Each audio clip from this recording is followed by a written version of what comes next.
Yes. Okay. All right. Namo tassa bhagavato arahato sammasambuddhassa. Namo tassa bhagavato arahato sammasambuddhassa. Namo tassa bhagavato arahato sammasambuddhassa.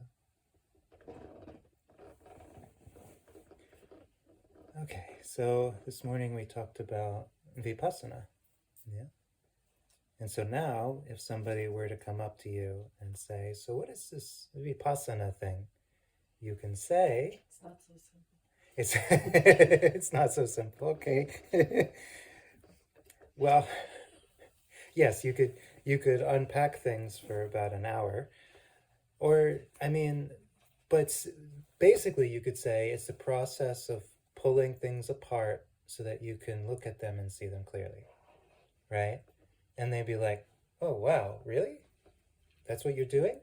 And we're like, yes. Actually, the Buddha talked for 45 years, and we have 5 whole collections of suttas about the Buddha talking about how you can tease things apart, look at the individual components, and you don't find anything that's permanent, ultimately satisfying, or personal. It's all causes and conditions. It's stuff, basically. Like most of the stuff in our environment that we don't identify with, that we don't take a stance on, is just stuff. Stuff on the counter is stuff. The trees out in the field are stuff. The cars up in the parking lot are just stuff. They're just some people's cars. They're not my cars. I don't have anything to do with them. Well, how could it be that a car is just a car on a lot, and then you buy it and suddenly it becomes my car? Has any atom in the car changed in any way? No. Yeah. So what you do when you tease things apart is you realize that the only thing that changed was your perspective on the car, and the car is actually just the car. And once you start pulling apart the car and looking at all the different parts and realize there's nothing in there that is possessed, if you have an old enough car, you know that as you drive down the road, pieces fall off, and it's like even the car didn't really own them. Well, then the idea of possession doesn't even apply, right? So that's Vipassana, that's discernment.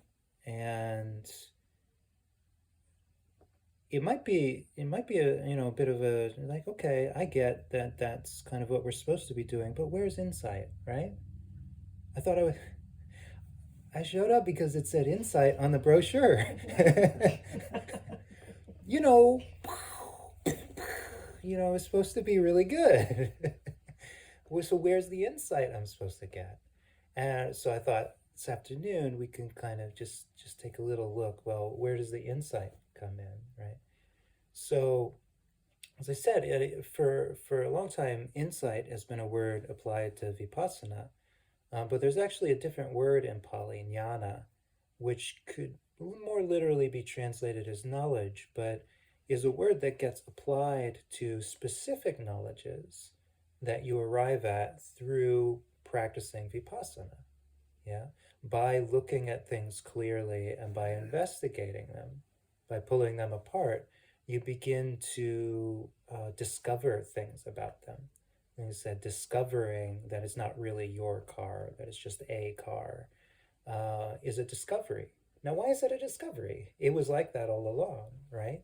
And then somebody tells you it's like that, and you're like, yeah, okay, I get it. But then one day, you realize that the transmission's broke. You're not going to be able to drive it, and so you just got to take it over to the junkyard, and you're having to rip your heart out. It's like, my car has to get thrown out. I've had that car for so long. I was going to have it for so much longer.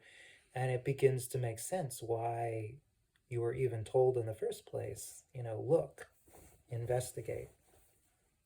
So the idea of an insight is a possibility. It's a possibility of discovering something. But then again, there isn't actually something there to discover. You're not going to find the little gauge, the not self gauge in your car. You're not going to find the little pump underneath that's impermanent. Yeah. There's, and the same with your body, the same with your relationships, the same with your job and your house and all of the things in the world. As you tease them apart, you're not going to find something that you'll be like, aha, there it is. That's what I was looking for all along. And now that also applies to your meditation practice. Now, you've been told there are the Four Noble Truths, there are the five aggregates, of mind and body. There are these sense bases and that they're all separate. You've been told these things. But what does it feel like when by looking and by seeing, you suddenly have this moment of, oh, I get it. That's not really, that's not something to cling on to. Or, oh, look at how much suffering I was generating around that. Or it's just that much. I thought it was a big deal, but it's really not a big deal. It's not that you're discovering something, but it's more like you're letting go of something. And so when we talk about ignorance and we talk about craving, these are things that exist. They're tangible, they're functional. They're just hard to pin down because they're not dependent on the object. So what does that mean? It's like, well, if you watch craving and you're going by the counter and there's a box of cookies, but you're on a diet and you're a good Buddhist. When you recognize craving, you resist craving, so you don't go for the cookies. Then you go and you get a cup of coffee and you start pouring in the sugar. And you're like, yes, I'm not going to have cookies. I'm just going to have the coffee. And you notice, if you're watching very closely, that the craving wanted the object until it was presented with another object of equal or greater value. And then it wanted that object. And it was never about the object. And so one of the processes of Vipassana is to look at our craving and pull it apart. Say, here is the object, and here is the craving, and here is how I feel about it. Yeah? And you take these different parts and you realize that the craving is kind of, it's kind of like a cat. It's convincing you it's very loyal and it's loving as a part of the household until somebody else goes to scratch behind the ear or feed it. And it's like, yeah, who's that guy? They got no time for you. And it's our craving in the same way is all about the object and will totally convince us that we need that object to be happy until it's clear it's not going to get it. And then I'm going to move to the next object and then the next object. We start pulling it off the object and we realize we can't really say where the craving is. Yeah? And this is a question that would come up again and again and again in the ancient discourses. People go to the Buddha and it'd be like, so is the object the place of craving, or is the craving within me? And the Buddha would say, no, neither. It's like you're wanting the object. That is what we call craving. It can't actually take place without the two things. So what happens when we separate the things? Yeah. Now, you're probably sensing this is like one of those, if a tree falls in the woods kind of thing. What happens when you have just an object or you have just the subject, just the person who had the craving? What happens? Well, does the craving exist? Does the craving exist if it has nothing to land on, if it has nothing to pursue? That's why the Buddha said the craving is that motion. It is the subject trying to go towards the object. That's what we call craving. But when you've deprived it of one of the two ends, you can't find this icky green, thing in your intestines that we call craving that you could then remove and be free of the infection of suffering. No. What you find is that you have this moment, this burst of like recognition, oh, I can let go. I can let go of it.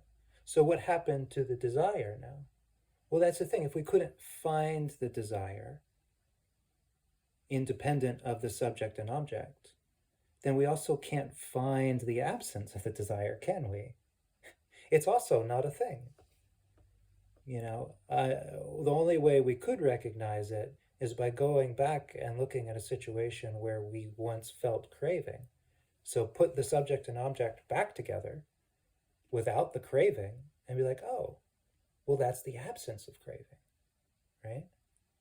So what does it feel like when the mind turns over and that transition happens? That's what we call insight. Yeah, and that's why it feels like a big aha moment. It's not that you got anything, but it's that you were putting a lot of energy into a process. And suddenly you stop putting all that energy into that process. You have the energy again. So suddenly it feels like, oh, this is great. This is wonderful. You've got a bunch of new energy in the system. It feels like you've discovered something, and you go running around just like, I get it. And you want to, it's like, we should really do this Vipassana thing. You try to talk your friends into it. Yeah. You get them to come along to the temple or to the retreat center, and you'll try to, this is the greatest thing. Just sit there quietly and follow your breath. And they're like, okay. Okay. Any minute now. It's going to happen. You'll see. Right? Well, it doesn't, does it? Yeah, because it's not really a thing. If there was one thing that we could do that would produce that insight, this is all we'd be teaching. We would be teaching just that one thing, but there isn't one thing. There is this process that we call Vipassana, is this process that we call seeing clearly. And we don't have a lot of control necessarily over the insight part of it, because it's not a thing, as it happens when these two things fracture, when we finally release the subject and the object, when our idea that they're paired falls away, then you discover that they never really were connected in the first place. So it's an interesting thing to really look at, because I think we can all agree we came here to get some insight. We came here to get some flashing lights and some, as soon as we heard about it, piti sukha, yes, joy, rapture, bliss, yeah, I'll sign up for that. Or at the very least, we thought we would get some stress relief.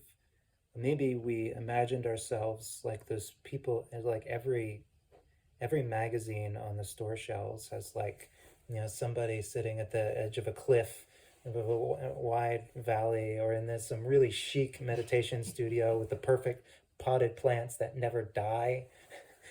And their back is so straight and their cushions are so spotless. They just, bliss of Nibbana. I've been in one of those photo shoots. I know what it's like. You're like, am I doing it? I mean, you're trying to give a good advertisement because it works. But the reality is what's photogenic is not really the practice. The practice is going to happen through hours and weeks and months and years of gradually training yourself to look more clearly at situations. You start to get angry, but then you say, what am I angry at? You're like, I'm angry at the neighbor. Why? Because they said that thing. And it's like, okay, well, how does it feel? It feels awful. Like, do you want to keep it going? No. Well, how would you get over it? Well, you get used to the neighbor, or you stop taking the things that people say so personally, or you just recognize a feeling and you don't make a big deal out of it. Yeah, you start pulling the things apart, and then suddenly your life becomes not an empty slate, not a blank book. It's not that you're doing nothing. All of the same stuff is happening to you. Yeah, you still mess up a recipe, or the car breaks down, or anything. Yeah, I mean, I could go on and on, but I don't want to accidentally poke a wound, because your life is filled with all of the same things, and yet the experience of it starts to change, right? Because you're seeing each part in and of itself, and something is gone. What's gone is the process of craving. What's gone is the process of identification. all along the way, we are having these insights, yeah. But it's not really, and there are commentarial traditions that kind of describe them. First, you'll have this insight, then you'll have this insight, then you'll have this insight. But they're always couched in this language of first you're going to notice the impermanence of temporary phenomena, and you'll be like, was that what that was the other day? Because it was more like I just thought, oh, here we go again. That's what it sounded like in my mind. It didn't sound like I was seeing the impermanence of all temporary phenomena. It sounded like I was just thinking, oh, here we go again. But that's what an insight sounds like, right? It's not going to be in the book language. It's going to be in the language of your own mind. Yeah. So this is, once we start to understand that, some of the mystique comes off of it. This is part of why, as I said, it's like we talk about Vipassana, yeah, insight, discernment, all of these great things, but then we're like, where do I find it in the book? And it's really not there. There's like 3 references in one Nikaya, there's 2 references in another. These are whole like sections of Buddha's discourses. You can see them behind Jim on the shelf there, those big thick, yeah.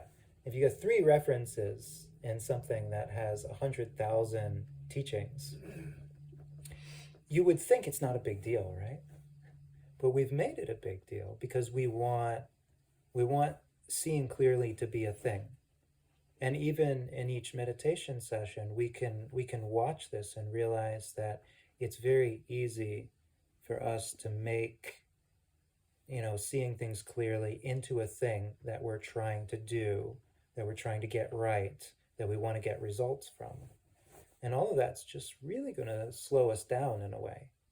Yeah, because the process itself is as simple as the little exercise we did this morning.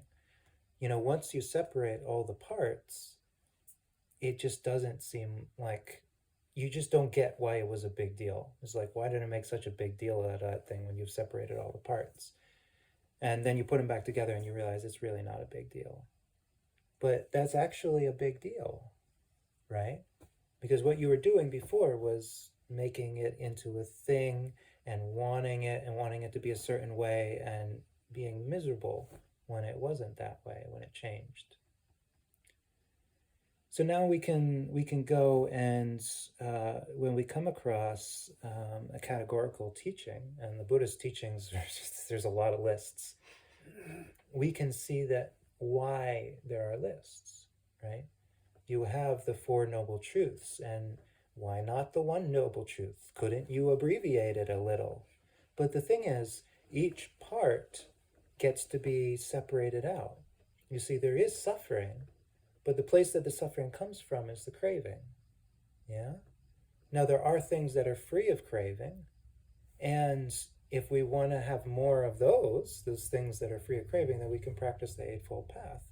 Each one of these things, when you look at it, you can do in and of itself.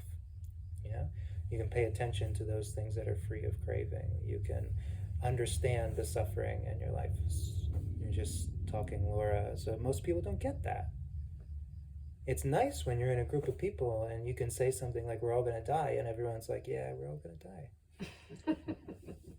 But you can maybe appreciate that was a revelation when you first heard it. Because I know it was for me. When I first came across that, I'm like, yes! Nobody's talking about that, but I always knew. Yeah, I always suspected. You get hanging around in these good Buddhist groups after a while, and everybody's just, yeah, we're all going to die, it's no big deal. And you realize that that's what we were going for all along.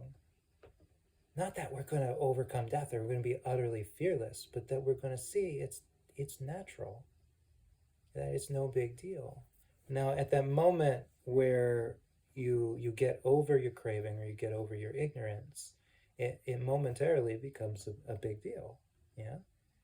Because this is also the function of the 4 Noble Truths, is that we don't realize how much we are suffering.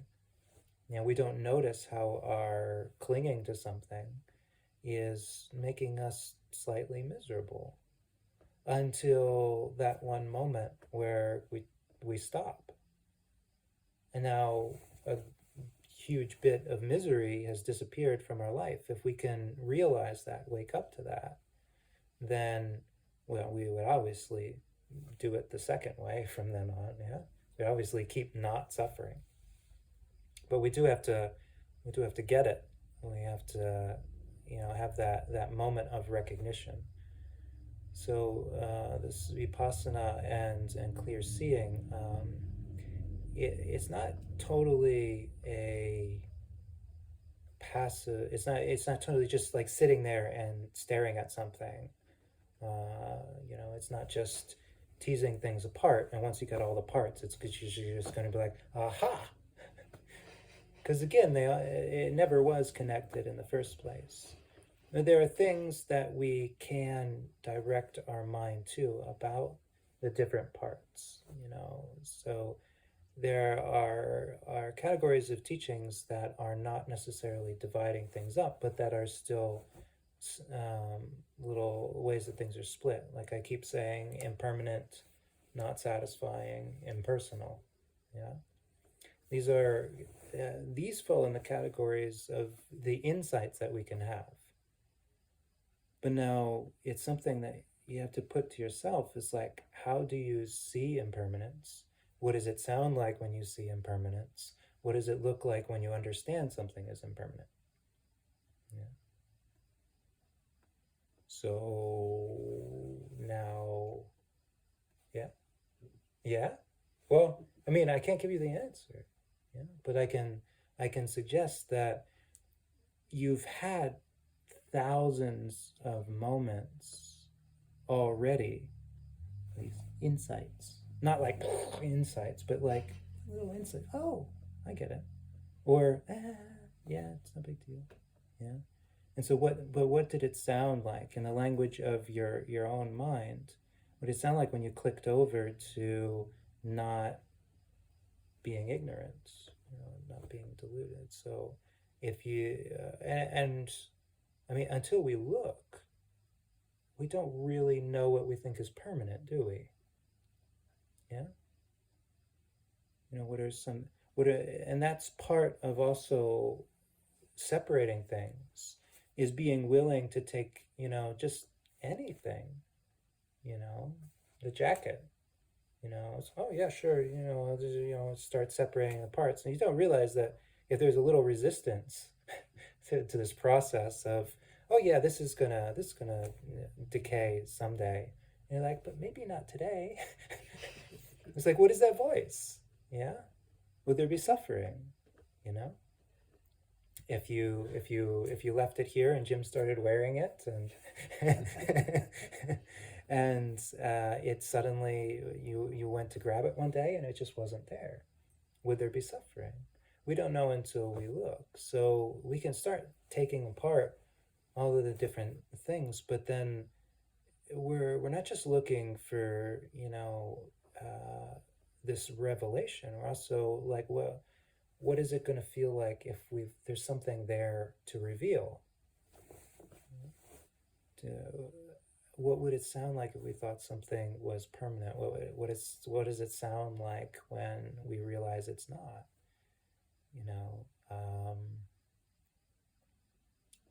And this is once you begin developing an ear for it, and you get over that initial kind of glorious, like, meditation's all about getting these great insights and really overworking. Once you get over that, you realize that you're surrounded by examples of people just getting over things. They don't have that one thing in the meal line at the retreat center. And it's like, oh, okay, I'll just have something else. And that's, there are some people in some places where they'll pitch a fit because they didn't get the one thing that they were looking forward to. But when somebody can just be like, okay, yeah, they don't have it, that's actually, oh, that's what's that. Or maybe they'll have it tomorrow. It's a simple thing. It's like you could crave, You could throw a fit, you could get angry, you could feel entitled, but you don't. And that's what I say is you come back, you bring together the subject and object where once there was craving, and you see that there's none anymore. It's easy to miss, and it's easy to underappreciate, or we come to something and we realize, yeah, it's good, but we realize we would never buy it. We're happy to have it, but we would never go out of our way to get it. Like Jim's chili, there was 1 minute eating the chili, which is it chili? I don't even know. There was 1 minute eating it when it was like, oh, I wonder what the recipe looks like. This is just so unlike other chilies. But then I'm like, yeah, I'm glad he gets it. Yeah, I'm glad he made it. And that's in and of itself. Would you call that an insight knowledge? Right? Which of the great, jnanas is that? Right? The insight knowledge that I'm happy when Jim makes chili and I don't need to make it myself. Right? I wouldn't rush out to the store and look for that brand of chili. Where you can get something and enjoy something and yet not crave it. Yeah? Just be in that experience. Well, no, that's impermanence. That's an understanding of dukkha. The chili is good. We're not saying the chili's not good, but we're saying the chili would be bad if we clung to it. Yeah, and that's an insight in and of itself. It's like this is way better if I let it go. It's way better if I just enjoy it in the moment and never think about it again. That would be the best chili in the world, actually. And then it's impersonal. And of course, because it's Jim's chili and nobody else knows how it was made, and even he probably doesn't, because he probably changed the ingredients. Even he doesn't know how it's made, so it can never be repeated. That was a once in a lifetime chili, and that's what we're going for, right? And now it's probably demystifying it a lot. It's like, well, why do I pay so much for the retreats then? But it takes actually all of those books, all of the teachings, all of the Noble Eightfold Path to create the scenario for that to happen, right? You really only get the ability to let go of the craving and let go of the ignorance if you have sat down and calmed your mind and pulled things apart and noticed where the tension was, where the suffering was. Yeah? See the mind trying to figure that out, and then feel the mind let go and be like, well, okay, all I got is a bunch of bits. There's nothing here to attach to. You have to go through that whole process. And so these Daylongs have been really wonderful, yeah, because it's not like you're punching a time card and you're going to get reimbursed for every hour that you worked, yeah. You don't know when the insight is going to come, but what you can attend to and look at is that you've given yourself really good circumstances, yeah? It's really good conditions for an insight to occur. But now you might find that it's not the best. The only way you could figure out exactly what conditions bring the most insight would be to really look at and watch for the insights themselves. So sometimes you're just sitting there and you're just following the breath, and it's peaceful. You might have nodded off there for a little while, but you're back, and you get through the afternoon and you don't suffer much, and it's no big deal. And then you go home and you have a cookie and it's all good.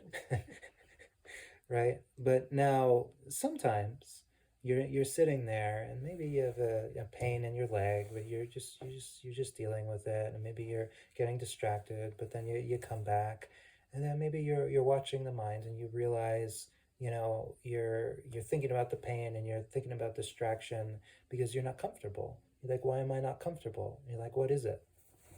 So I'd be curious to hear what you all had unpacked after we separated in the morning. So as I went down the hill, and I started walking down the hill, and it's like I noticed that I was uncomfortable, yeah? Like it's windy, and I'm cold, and I gotta pee. and it's like, like I'm not comfortable, so my mind is not settled. But then what have we just been doing?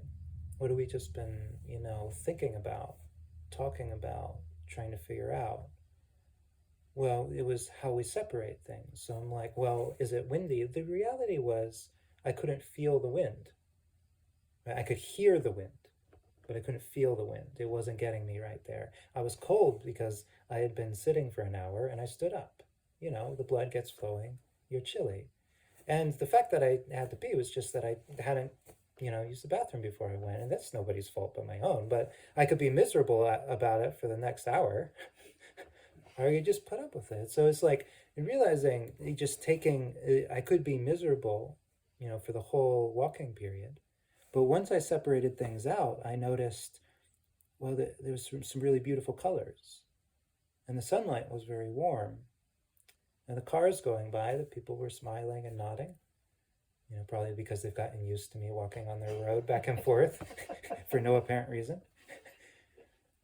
And there was just as many reasons to be comfortable as there were to be uncomfortable. So now, having separated them all into their categories, I enjoyed the rest of the walking period, yeah? So where in there was the insight? Well, you can say at the moment I went from, here we go again, to, wait a second, is this really what I want to be doing? That was the insight. That's what it looks like. And that's when you have shifted over from, I'm being affected by the world, to, how do I want this to go? And that ability is something that you're going to cultivate. Yeah? So what is and you'll notice, when we first started, it's like you say, watch your breath, and you do for a couple of seconds and then you're gone. Mm-hmm. And you make it back before the end of the sit, but just for a couple more seconds. But then over time and over years, suddenly you start staying with the breath a bit longer and a bit longer. You might even be able to stay with it for a whole sit every now and then. And that gradual development is the same thing as looking at the conditions where it worked and getting better. It's like, okay, well, if I'm really uncomfortable, I'm going to be thinking about the discomfort the whole sit. So I've got to have, a chair, or I've got to have a cushion, I've got to have my pillow for it, or I've got to be out of the wind, or I've got to be in the wind. Some people are into that sort of thing. And you start stacking the odds, and then use your mind, yeah? Apply these techniques, look at the lists, be around good people who are also doing the same thing. You start stacking the odds, and you will see that more and more you're having these moments where you're like, well, I could suffer, but what other options do I have? Yeah. And that's all it is. That's serenity and insight, working together, cleaning the mind. And that's when the Buddha talks about serenity and insight, when he talks about samatha vipassana, that's how he describes it. It's synonymous with everything else in the path. Yeah? All the things that we're doing are facilitating this practice. Yeah? So that you can say that this is the insight, and you can say that this is what the insight gave you. But even that is kind of like discernment. Yeah, even that is trying to tease apart two things that are not necessarily separate.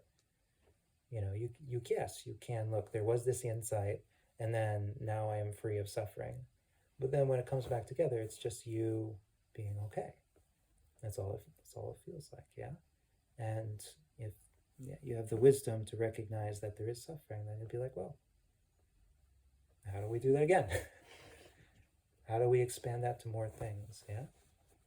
Because it's not just going to be one insight. Yeah, you've got to apply it to all of the things that you want, all the things that you cling to, all the things that you identify with. Yeah, alternately, you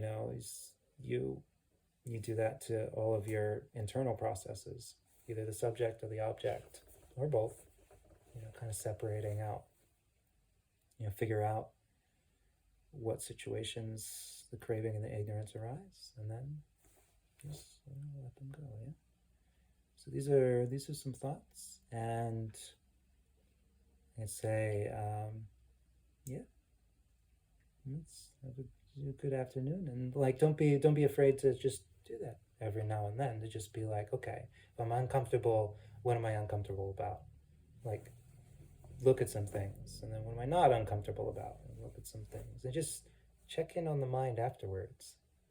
It's like, what happened when you were willing to do that? What happened to the whole train of thought that you had going that was so certain that this was miserable and I'm never going to do this again, and I just got to find some way to politely get out of it next time. And when that all dissolves, what is that like? And you're like, it's a nice afternoon. Yeah. All right, so these are some thoughts.